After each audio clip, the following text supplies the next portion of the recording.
Jadi bagian dari 40.000 formasi ASN yang akan dibuka di Juli Agustus nanti. Yang non ASN masuk database, begitu kira-kira. Sambil juga menunggu verbal yang alhamdulillah baru selesai Jumat kemarin. Nanti kita tunggu, dan ini kawan-kawan Bu non ASN yang jumlahnya ribuan ini menunggu dengan dagdikduk. Aku masuk data yang dikena verbal atau tidak, begitu kira-kira ya Pak ya. Ya, tadi sudah disampaikan Pak Kepala BKN rincian yang di verbal seperti apa. Tentu gitu, penataan ini menyeluruh melalui rekrutmen tahun 2024 yang insya Allah nanti akan dilakukan setelah seleksi sekolah kedinasan dan sekolah calon pegawai negeri sipil dilakukan, maka yang terakhir akan kita lakukan seleksi untuk P3K khususnya dari tenaga non ASN dan tenaga honorer kategori 2.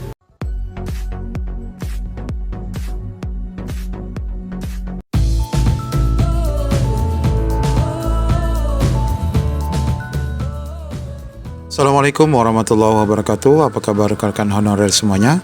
Di video kali ini kita akan mengupdate dua informasi penting terkait P3K 2024. Yang pertama informasi RPP Manajemen ASN, dan yang kedua keputusan Menpan RB terkait seleksi P3K 2024. Bagaimana info lengkapnya, ikuti video ini sampai selesai.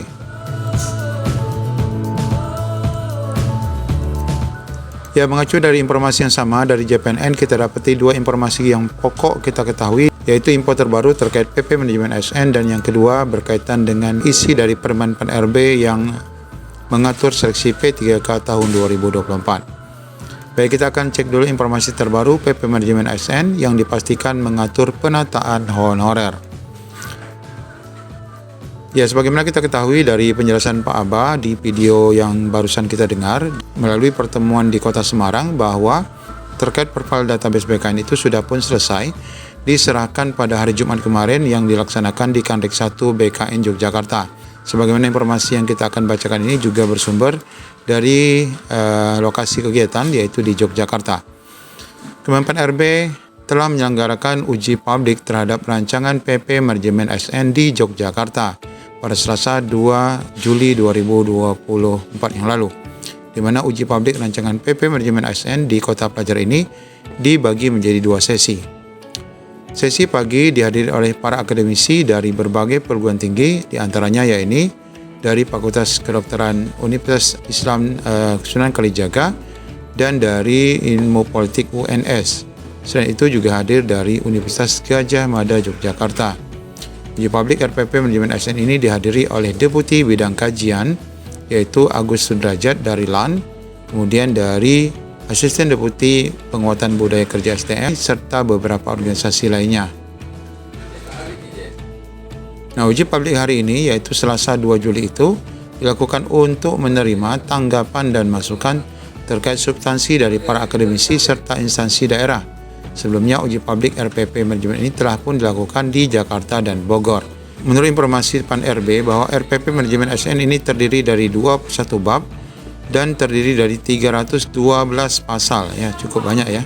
Nah, di antara hal-hal pokok yang dimuatkan di dalam RPP itu adalah pertama terkait transformasi rekrutmen dan jabatan ASN, di mana fleksibilitas penetapan kebutuhan dan rekrutmen ASN sesuai kebutuhan instansi, dan jabatan disederhanakan menjadi lebih terbuka untuk mendukung organisasi agil dan kolaboratif. Kemudian yang kedua, kemudahan mobilitas talenta nasional. Dikatakan bahwa ASN mempunyai fungsi perekat pemersatu bangsa, siap untuk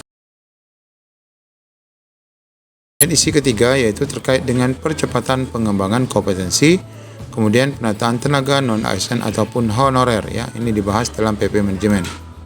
Kemudian kelima, reformasi pengelolaan kinerja dan kesejahteraan ASN. Akan menjelaskan salah satu contoh terkait kesejahteraan yang akan diberikan, yaitu cuti bagi suami yang mendampingi istri melahirkan.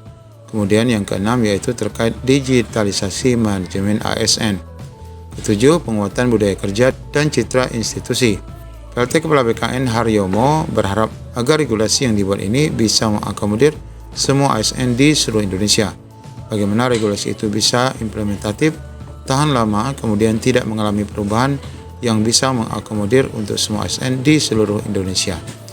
Nah, jadi Bapak Ibu, meskipun ini sudah dikatakan uji publik untuk kesekian kali, kita masih menunggu terbitnya PP Manajemen ASN ini, dan sampai saat ini sudah memasuki uji publik yang ketiga. Nah, kemudian untuk berkaitan dengan isi Permen-Pan RB, ini disampaikan informasi dari Ibu Nunuk bahwa pendaftaran CPNS dan P3K disebut-sebut bakal dibuka pada Juli atau Agustus mendatang. Ini statement terbaru ya. Sebelumnya Juni-Juli, kemudian mundur lagi menjadi Juli-Agustus.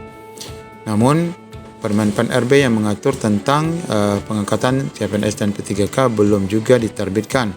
Regulasi ini tidak hanya dinanti jutaan honorer yang ingin segera mendaftar di P3K, tetapi juga oleh Dirjen GTK. Beliau menegaskan bahwa ia juga menunggu-nunggu terbitnya Permen-Pan RB tersebut. Saya belum tahu juga bagaimana model seleksi CPNS dan P3K 2024 ini. Saya juga menunggu Permen-Pan RB-nya, kata Dirjen Nunuk. Dia hanya tahu bahwa semua honorer dan non-ASN diperbolehkan untuk mendaftar P3K 2024. Ya, meskipun kita ketahui bahwa dalam informasi sebelumnya itu yang terdata di database ya, itu diprioritaskan, termasuk juga THK 2. Kemudian juga informasinya untuk guru ini tetap ya mengacu pada Dapodik ya untuk guru dan tendik. Nantinya pemerintah akan berikan afirmasi bagi honorer dan non-ASN saat kelulusan. Saya pengen tahu afirmasinya seperti apa, karena banyak guru honorer termasuk prioritas 1 yang menanyakan masa tersebut. Nah, saat dihubungi secara terpisah, Bapak Abbas Subagja mengungkapkan rancangan Permen-Pan RB masih proses pembahasan. Nantinya Permen-Pan RB ini akan mengatur pengadaan CPNS 2024 dan P3K secara tersendiri. Pengaturan untuk seksi P3K dan CPNS guru serta tenaga kesehatan akan dipisah nantinya. Ya, ini seperti tahun-tahun sebelumnya ya. Sebelumnya Menpan RB Azrul Anam mengatakan pendaftaran CPNS dan P3K dilaksanakan sekitar Juli-Agustus. Sayangnya Menteri Anas belum menyebutkan tanggal pendaftaran dalam paparannya.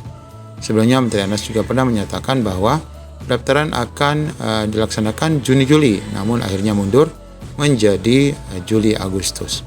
Nah, ini adalah informasi terbaru yang dapat kita sampaikan di video kali ini berkaitan dengan RPP Manajemen dan Permen-Pan RB yang dinantikan oleh honorer. Demikian informasi yang dapat kami sampaikan.